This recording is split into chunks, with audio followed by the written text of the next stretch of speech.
You're now experiencing data with Brian O'Neill. Experiencing Data explores how product managers, analytics leaders, data scientists, and executives are looking at design and user experience as a way to make their custom enterprise data products and analytics applications more useful, usable, and valuable. And now, here's your host, the founder and principal of Designing for Analytics, Brian O'Neill. My guest today is Dinu Ajigutira, who's from SIBO Technologies, CIBO. And he is a senior director of product management and marketing. And he's going to be talking to us today about AgTech, agricultural technology, and specifically their platform that's a simulation and modeling tool. It's a decision support tool to help people working in the farming space understand the crops and the yields that different pieces of land can produce. And this is really fascinating. There's a lot of different stakeholders involved in the AgTech space, whether you're on the insurance side, the banking side, or actually farming products, CPG, or the actual farmers themselves. And so Dino is going to talk a little bit about his process for going about productizing these analytics and the data that they have in this space to help people working in farming. So I hope you enjoy my chat with Dino. So welcome back to Experiencing Data.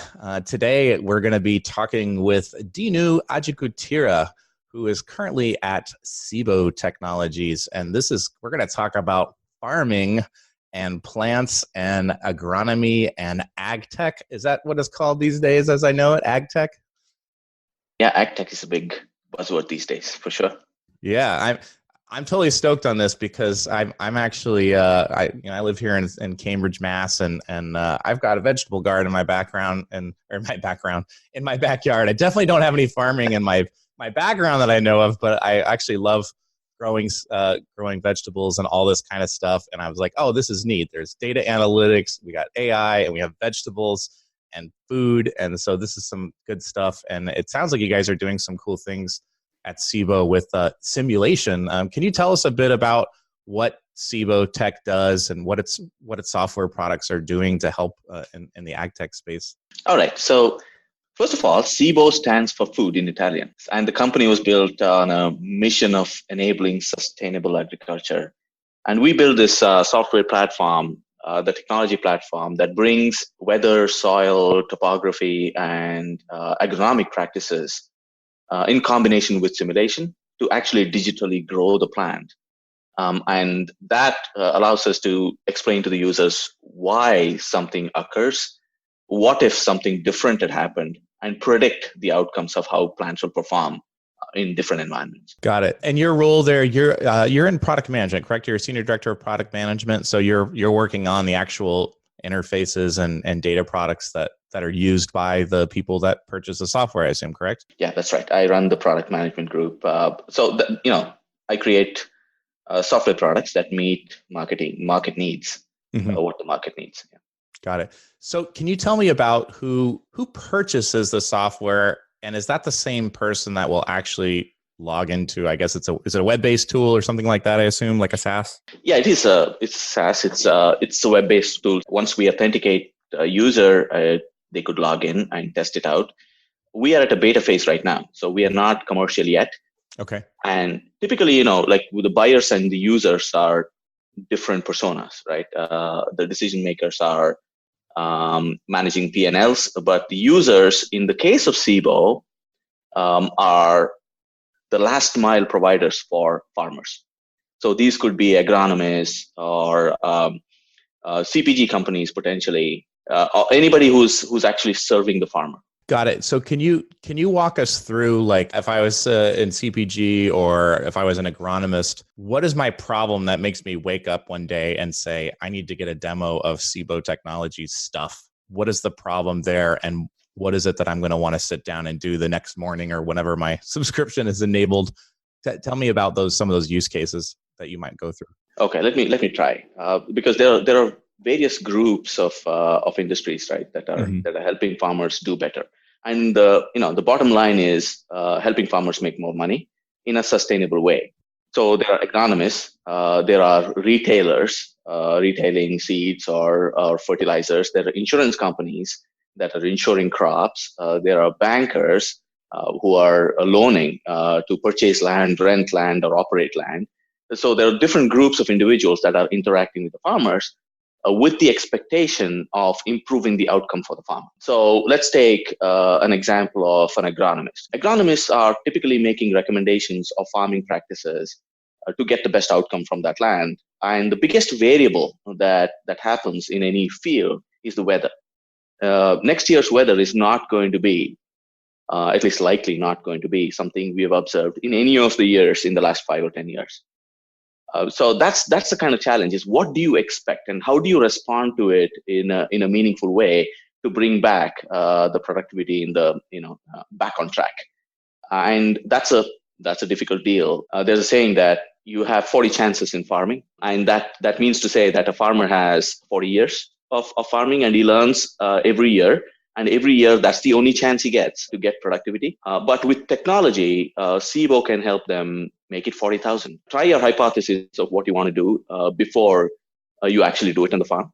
There's a reason why we use dummies to do crash tests in cars. And it's something similar to that. You don't want to take the risk in the real thing. So agronomists, the pain point for them is whether their recommendations are going to be the right one that actually produces the results or not. Using technology can prove it out before they recommend to the farmers. These are the kind of things that people typically worry about. Got it. And so are these agronomists working as like consultants to the farmers, and it's like they're like a service organization, and so this is a tool that they would use to improve the recommendations they provide to farmers? Or like, can you talk about that a little bit? Yeah, first thing there, Brian, is when it comes to farming, there is no standard practice. That's the challenge of agriculture. There is no certainty. In the past years that I worked on simulation and modeling for other industries like process industry, pulp and paper, airlines, building, it's all physical systems where you control everything. In agriculture, environment is something we don't control. And farming practices is done by the gut. The first thing I want to correct right off there is no standard practice. And if you can repeat the question back, I kind of lost track of what you precisely asked, and I can get back to answering. Sure.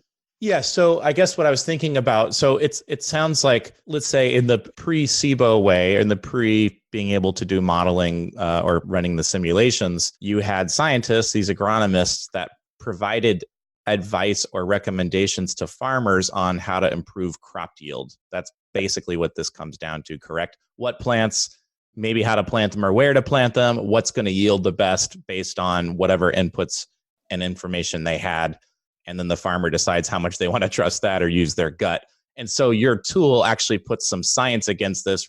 It actually runs some of those simulations and allows them to provide better insights. So my question was, is it the farmer who's, I realize the farmer is probably eventually going to benefit the most. And then of course the insurance company or whoever, all the other second order factors that happen afterwards. But is the farmer sitting down and actually using this software, or is it the agronomist? And then if it's the agronomist, do they act as like consultants to farmers? I don't know how that works. And they look at this as like a better tool in their toolbox for their consulting work, or how does that, like who would actually sit down and use the SIBO tech directly?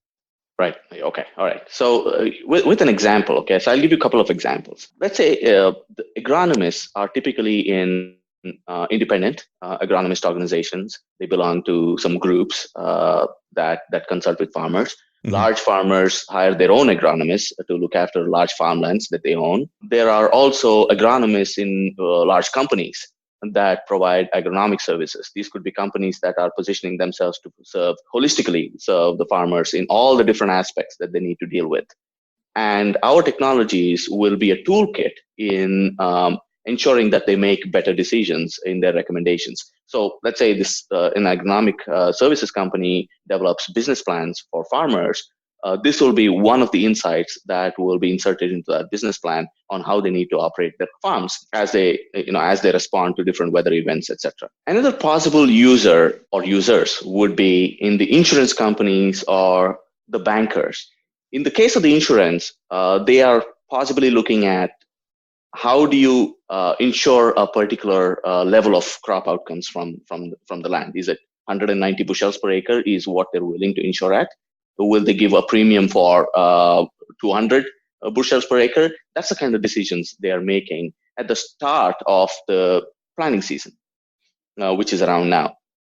The bankers, on the other hand, are also looking at the risk profile of the farmland to say, do I loan? How much money should I loan to this farmer based on the outcome they want to expect from that piece of land, from standard practices that the farmer has been executing on? There are risks associated with each of these decisions. So the insurance agent or the banker might be looking at what is the risk tolerance for that particular piece of land they're willing to accept to give a particular rate to the farmer. And our technology can help them determine that based on our prediction tools. It sounds potentially, from a user experience standpoint, it sounds particularly a little bit challenging. Do you serve up the same experience and the same tool set for someone that has a financial interest? I mean, I understand everyone has a financial interest, but I would imagine that as you were talking about calculating a risk profile or something like that, the final information and the evidence you might provide to support the conclusions the software makes, I could see that experience differing for what a farmer wants to see versus what the insurer wants to see, right? They're looking for safety in their investment. What is my risk of losing, of this farm not performing well? But I imagine they don't care as much about which version of corn, which seed, whatever do we use. I mean, I know that stuff's constantly changing, but they probably don't care quite as much about that detail it the same way, do they? I mean, can you talk about a little bit about, are they different products, or is it one product and you have to design carefully around all these different use cases that are here? Well, first of all, let me qualify all my responses. We are at a beta stage, right? So our users are still testing, and some of the things I'm saying, there are no real users who are using it today to make decisions. Our product and technologies are capable of making these decisions. I see. You're still productizing it kind of at this point. Right. Got it. So we're a startup. We've been in stealth mode for a while. We've built the technology. We can prove it to anyone who wants to see it. I see. And we have business going on. We are paying customers, but largely much of the customer base that I talk about are still in the beta phase. Got it. And are those, if you can't say I totally understand, are those more on the finance side or the farming side or the science side? And how do you go about testing that, making a good product, a good data product out of this technology that you have? We have to test. So the challenge with agriculture, well, there are two challenges in what I've observed. One is this area is incredibly interesting, and that is a problem. It's interesting because you get digressed. And as a product leader or a product manager, the primary skill you bring to the table is focus. Mm-hmm. You need to understand precisely what you want to get done. You want to always communicate in writing what you are going to get done and ensure that you're getting that done in a timely way. And that is particularly challenging in ag tech. Mm. Secondly, the maturity of ag industry to technology is in its early stage. And it's at an early stage at a time when there is a lot of noise around AI and machine learning and data analytics. And that makes it very complicated because you don't know what technology really does what they claim to do. And it's a community of potential users that are not used to using high-tech technology to solving their problems. Sure. If you look at, so now remind me again, Brian, you were asking me about specific users and how they use it and how do we determine that it's usable, correct? Yeah, I was curious. I guess I didn't understand initially where you guys were in your product lifecycle. So it sounds like you're still kind of figuring out what the product is based on these different problem sets that exist in the market. So how do you go about testing your ideas? Are you doing formal experience testing, or is it just conversations? How will you validate that the product itself is on the right track for these different constituents you have? Do you have a process you follow? Yes, we do. We have a large base of scientists in the company. Mm-hmm. If you think about our target industries, right, there are going to be optimizing farmland and farmland purchase and rentals. There is a part of optimizing operations of the farm, and then optimizing the supply chain around the farm. Mm-hmm. Those are the three pieces. Now, We have in the company crop scientists and agronomists that act as internal users for the agronomist use case or the scientist use case in terms of ag input companies, etc. Mm-hmm. We also have tie-ups with large farm groups around the country who help us by testing our software and informing us about some of their pain points and use cases. We conduct alpha tests and beta tests with literally field agronomists going to farmers face to face and getting them to use our software and test it out. Not because we want to necessarily sell the software to the farmers, but any company that is in the last mile to serve the farmer is going to come up with the answers that the farmer needs to respond to. Mm-hmm. So the best way we can do is to get the product and its solutions qualified by the farmer, which makes it most meaningful for the constituents that we want to cater to. So we have a whole bunch of different set of activities and programs that are designed to get different potential users to test out our software. Got it. Can you tell me a little bit about what that experience is like, both for the farmer but also for your team? For example, this agronomist, I'm picturing a guy driving up in a truck with a tablet, and he's like, "Do you have Wi-Fi?" "Oh yeah, we have Wi-Fi." And he turns it on and he loads up your screen and he sits down and they're having coffee at a table somewhere in Kansas. And you guys are showing him well, we ran this with the, corn kernel A, for next season, and we got 86% whatever. And then we did B, and check this out. Like, we're seeing 98% blah, blah, blah. Here's what went into this. What do you think? I'm totally making this up. Can you tell me about what that experience is, especially because you're talking about this, new tech in a space where people aren't used to using data to make decisions here. Walk me through that experience. Help the listener picture what this experience is like and how your product might fit into that. Sure. In fact, whatever you said didn't sound like a story you're making up. It can be quite real. Mm-hmm. Actually, we underestimate the tech use by the farmer. The average farmer in the United States, in my opinion, having done no studies on it, by the way, use a lot more technology than an average middle-aged person, in my opinion. Now, it's a crowded market. There's a lot of technology companies vying for the farmer's business. There's a lot of apps that the farmers could access, and they use a lot of technologies to make their decisions. Besides that, your question was specifically about, okay, how do you get around to actually interacting with this farmer, and how does that look in a typical day? Yeah, I'm really curious how that feedback gets back to you or to your team to be properly prioritized. Are you guys sending any SIBO employees out to observe these interactions and right from the horse's mouth, or is it mostly kind of like secondhand, like the agronomist would report what he heard from the farmer and then you guys interpret that? Or can you talk about that? Sure. So it's all of the three, by the way. Uh-huh. We have agronomists, SIBO employees that actually go out to farmers. I see. We hear from different farmer communities having looked at our technologies by email or by conversations over the phone.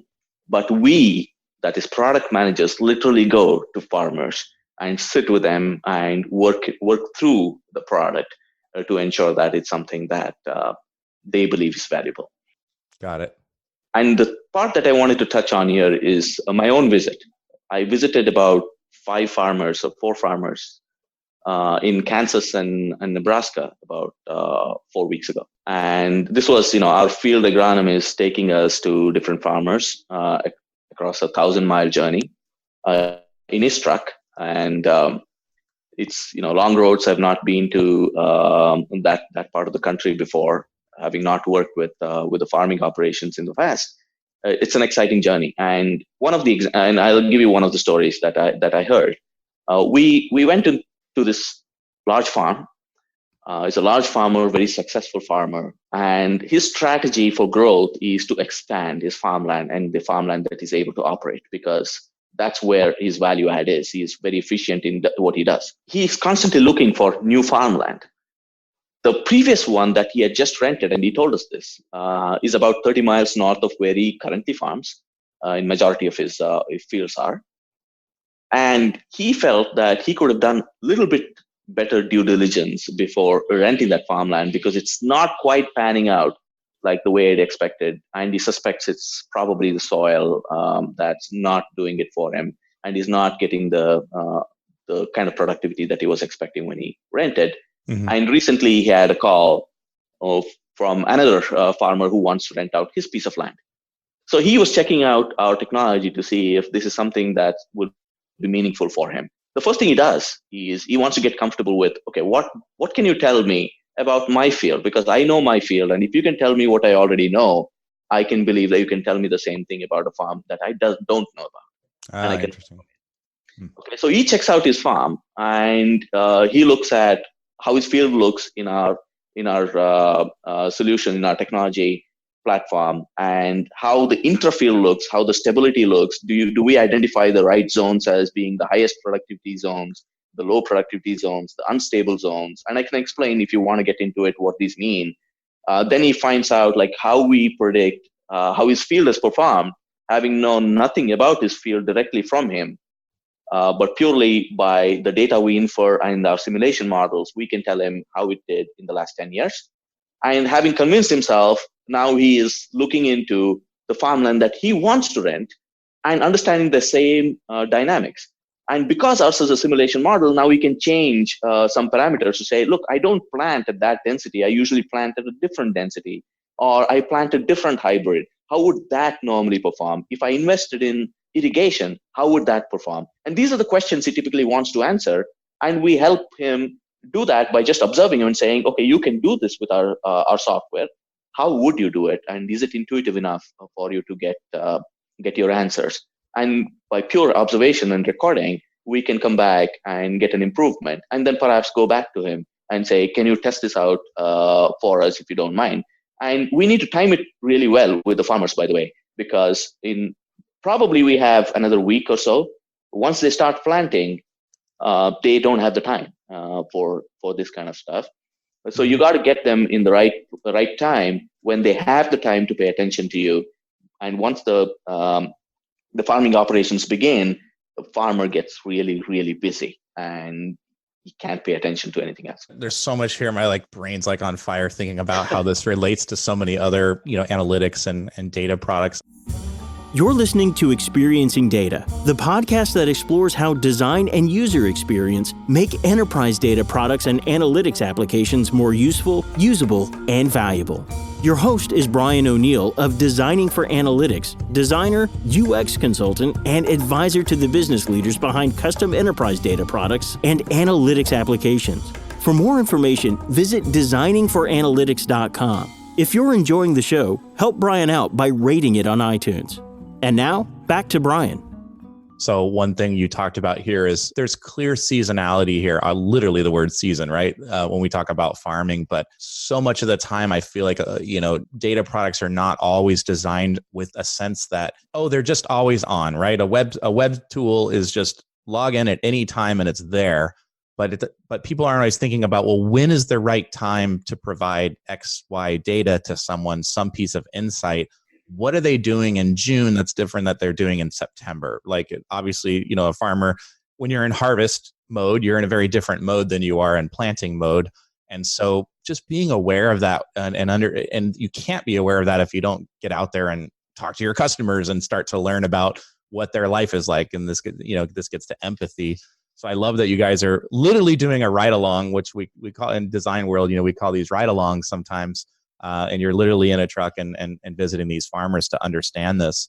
So the other thing too was the demo you talked about. You could see how this could become if your tool can explain to me what happened in the last 10 years, I'll start to believe the prediction. I think that's really powerful as well. It helps build trust that the technology it's not magic, that it's actually looking at data points and it's coming up with, with predictions I can believe, and I'm willing to put my trust a little bit more in the software versus my experience. And I think that can be hard, right? I'm sure your tool will probably come up with some surprising recommendations at times that might really push the envelope, right? Really, you want me to plant, eggplant, or you really want me to separate my crops to 2-foot spacing instead of 1 with this variety? Do you have any stories where, the tool might have come up with a prediction that was a little bit unusual and you hit that friction and the customer was a little bit, or your prospect or this participant you were talking to was a little bit, I'll believe it when I see it, or any anecdotes like that? No, I don't have any anecdotes to that effect. But the couple of things, a couple of points I want to make. One is that the farmer knows his farm more than anyone else does. They have, they've farmed in that piece of land, and they've tested it. There's a lot of generational knowledge that's gone into it. But here's what we can do: we can tell the farmer about a farm that they don't have knowledge about. They have not put their the boots on the ground on that particular piece of farm. That's where we come in and bring value, and we do it also in situations that the farmer has not encountered before, even in their own farm. There are situations they've not encountered in the past, and we can give them information about that. And that is the value of using technologies in their own farms. The thing about data, Brian, and how we think about it differently is that data is you can make a lot of sense out of data, but there are two critical aspects to that. One is you need to have all the data that you need, and agriculture is not exactly an area where all the sensors are where you need them to be. So there are a lot of the data is very sparse. There's a lot of gaps, and there's just not enough data for you to make the conclusions you need to make. And secondly, the past will not look like the future because of where we are in terms of climate change and the things that we're experiencing. So you cannot extrapolate, biological systems from past observations to a completely different weather or environmental situations. And that is where we can come in and say, we don't need all the data. We can supplement data that is missing using our simulation tools and be able to predict to weather outcomes that you have not experienced in the past. Can you tell me a bit about the experience? So let's say I'm that farmer. I think he was in Nebraska, right? And you're saying that he bought some land that he hadn't used before, and it didn't quite perform as well as he had hoped. Or maybe he's looking for a new piece of land, and maybe he's trying to decide, should I go and rent or purchase this land? What is that experience you're going for? Like, is it load up Google Maps, put it in geo mode, get a picture of this area, and then I go into your tool and I run some modeling? And is this something that happens in real time? Is this a process that happens over many weeks? What's that experience like from the time when the farmer's like, I really think I should go in on this spot 30 miles north of home, but I want some reinforcement before I pull the trigger on it. Can you help us picture what that experience might be like, or what you're going for from their experience perspective? Sure. From the user experience perspective, right? Yeah. They just come into our tool. There's a authentication system, either a username, password, or they hit on Google authentication and get into the tool. When they come into the tool, there is a map. The map is your central navigational tool. Now, there are several ways the farmer identifies his field or her field by just typing in the address or uploading what's called a shapefile, which is the coordinates of where the field is located. Latitude, longitude coordinates. And typically the farmer has shape files from different tools they've been using, so they can just upload it into our system. And immediately when they do that, and it's a matter of seconds, although sometimes the exportation of the shape files can take them some time, but if they have the address, it's the easiest way. They just get to the field, and after that, real time, we can show them their stability inside their fields, in terms of their, the elevations and the depressions and the high productivity areas and the low productivity areas, etc. And you click on simulation. We already have all the inferred data in their planting densities, the planting seeds, the relative maturity hybrids that they've used, whether they have irrigation or not, and they just hit run. It runs. It gives them the results. It's a chart for the last 10 years. Now they can play with it and say, okay, what if I had done something differently? And now, if they want to compare it to a different field, they could look for the second field, just add it to that portfolio, compare the two fields within the software platform, And all this thing they could do within 5 minutes. It's all in there. So the shape file isn't just a map of coordinates of like what's planted where. It has additional data, and so when that's uploaded, you're getting additional data points that then go into the software and it's interpolated. Is that correct? No, we don't get any data except where the field is. So all we need from the farmer is where is his field. And by the coordinates, I simply meant like, if you were to draw a geometry around a map, that geometry is identified by the coordinates of each point that connect the different lines. And that's all we need. Wow. That's pretty fascinating. So I guess I could also draw a shape map over the land that I want to purchase or rent, correct? Exactly. And then you can do a comparison. Like if I run the same crops and the same, I know a lot about cotton. I don't know anything about eggplant. So I'm going to run the simulation. Can I plant my cotton and bring my operations over there without making I assume they don't want to make dramatic changes to tools and, stuff that they know they want to stay in their own domain unless there's a big opportunity, or maybe they do. Maybe they say, wow, I can't plant cotton there, but it would be ripe for, whatever corn, something. Is that kind of the types of feedback you might be able to get? It's possible. At this point in time, we only do corn. Okay. In the corn belt. So it's really about whether I want to irrigate, whether I want to plant more density of seeds, which part of the field should I plant more, which part of the field should I plant less, should I have irrigation, or is it not worth the money? Things that kind of decision. Which hybrid should I plant? We capture that by what we call relative maturity.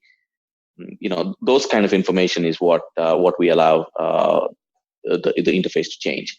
Well, let me frame this in a slightly broader way. Okay, there are a couple of things that the farmer is looking for. One is they're looking for expanding to new pieces of land. So they're looking for which parts of the land can be rented. But the farmers are also, and that's the way that the first one is a strategy to grow by growing your operations to larger areas of farmland. The second strategy for growth is for new crops or specialty crops or organic farming. That's operational efficiency method of growing. And we have been talking about farmers and focused on the farming outcomes. But I initially started off this conversation by saying SIBO is set up to actually serve the last mile providers for the farmers. So I still want to make the connection that, if the farmer likes what you're doing in terms of your technology, I think the last mile operators' interest will be served in terms of their use cases. Have you had any and maybe you haven't gotten this far with it yet, but have you been doing these kind of ride-along style studies with the different personas? So not just the farmer, but say the insurance person as well. Have you been doing similar research on the product? We've done some research, not as much as we have with the farmers, but some with, like I said, with agronomists. We have our own agronomists, and we work with other agronomists as well. We have done with ag input companies in terms of seed breeders or product marketers for new seeds. So there are a community of different potential users that we work with. What are you finding difficult from a product management perspective? Like you talked about, focus is really important. What are some of the challenges that you have in figuring out what should go into this tool? And is one of those challenges is the same interface for everyone the right product, or is it really we need separate tools, separate products for each of these different personas? Even though they're all in the same ecosystem, they don't all need the same product. I don't want to feed challenges to you, but can you talk a little bit about what's difficult in figuring out how to design a good product for these different groups? Yeah, I think it's a great question. So there are different levels of subject matter expertise, if you will, of the end users, right? In the different verticals you might want to go after. And one of them, let's take an example of seed breeders. High, expertise in data analytics. They want to see a lot of data and make sense out of it. And the best way to serve that particular community, because they come with their own philosophies of how to make these decisions. And the kind of decisions they're trying to make is, where do I test a particular breed of seed? Where do I best sell a particular breed of seed where it's going to be most effective? And the way we approach that market is by providing APIs to them and not an interface at all. An API that accesses the full power of our data engine and our simulation engine, so they can access the data they need and do analytics on top of it to help them make the right decisions. At the same time, once you get to the last mile to the farmer group of companies, like insurance providers or bankers or retailers or agronomists, each persona has a different use case. And the UI or the UX is designed and purpose fit to allow them to get the value, the differential value for their current workflow, which is going to be different from the other vertical. That a retailer's use case is going to be different from an insurance provider's use case. They're basically looking at different aspects of farmland or farming operations. And the way you do that is by designing the software architecture in a way that a platform is able to communicate with the user interface layer through APIs. And now you can make your user experience a very modular user experience with the kind of dashboard that collectively gives the information that is most relevant to who you're serving.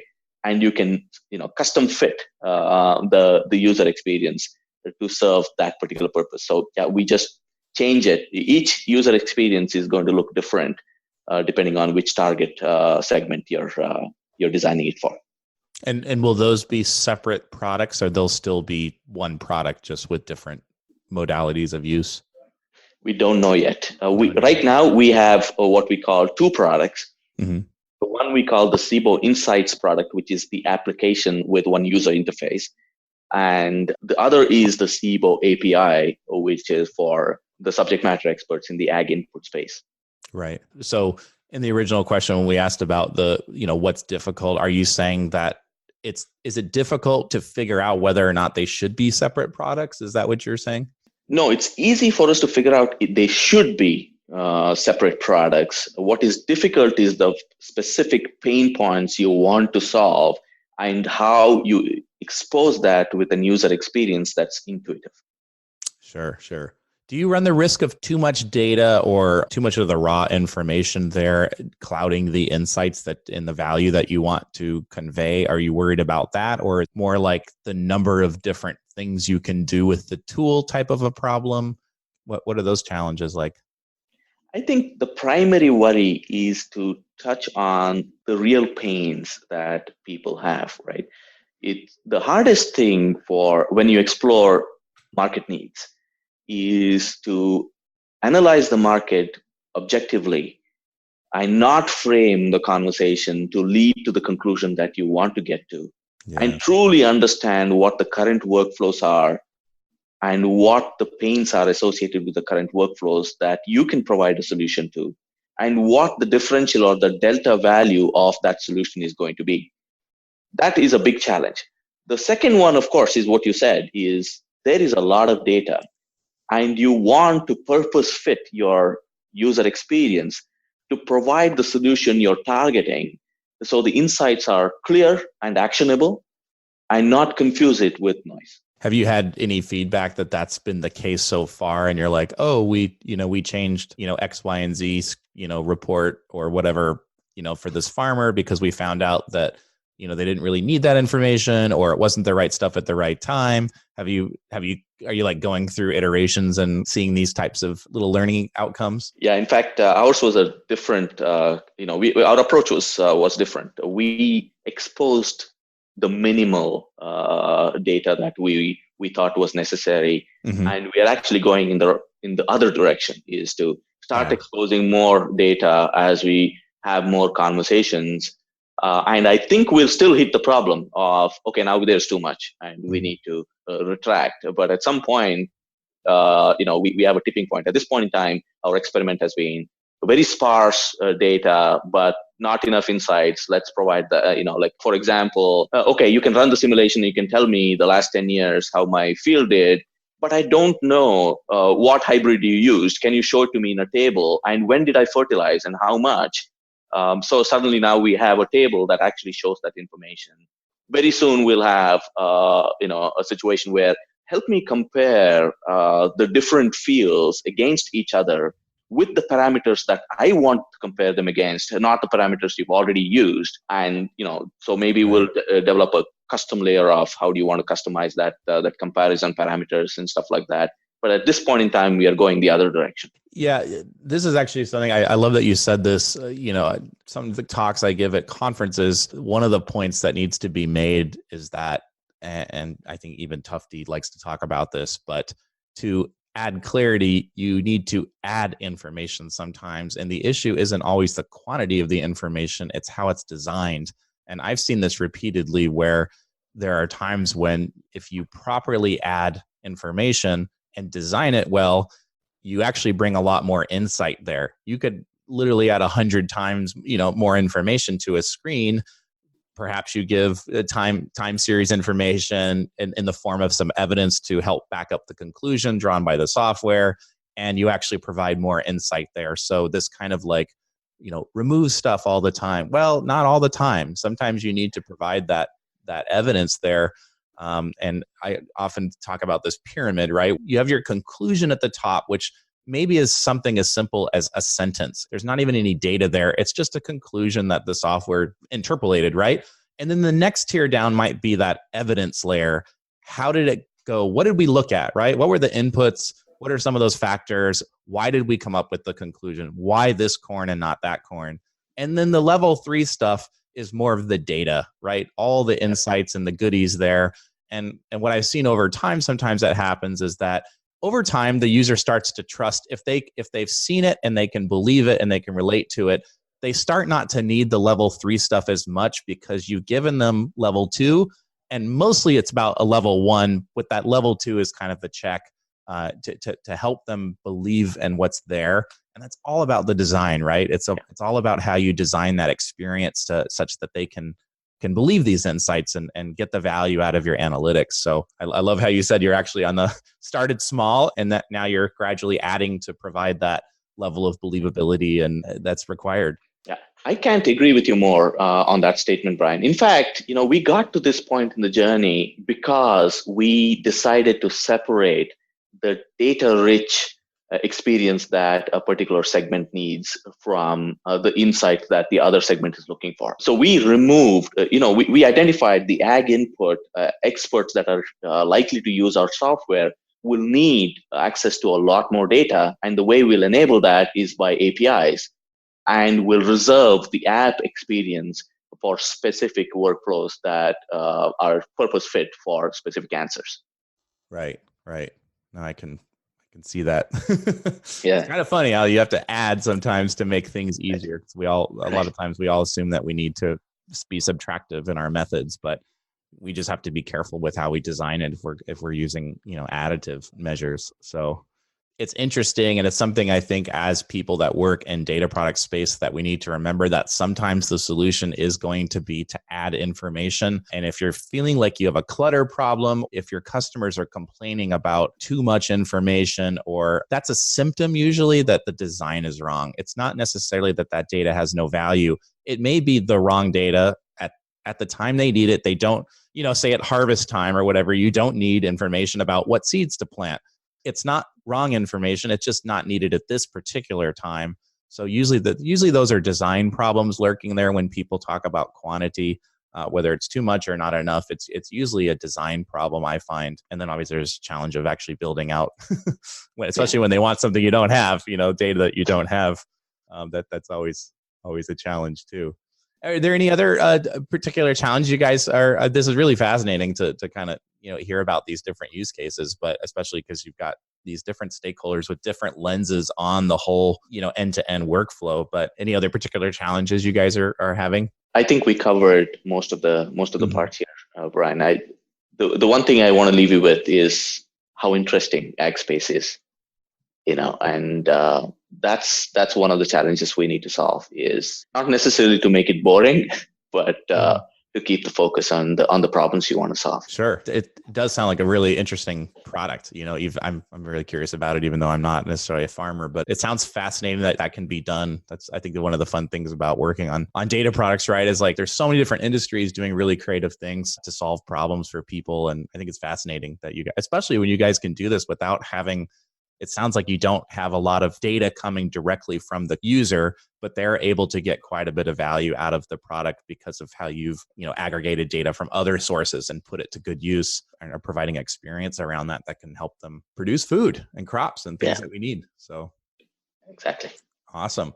Well, I'm curious, do you have any other, this has been a great conversation. Do you have any closing thoughts for other people working on these data products and analytics tools that you might, some parting words?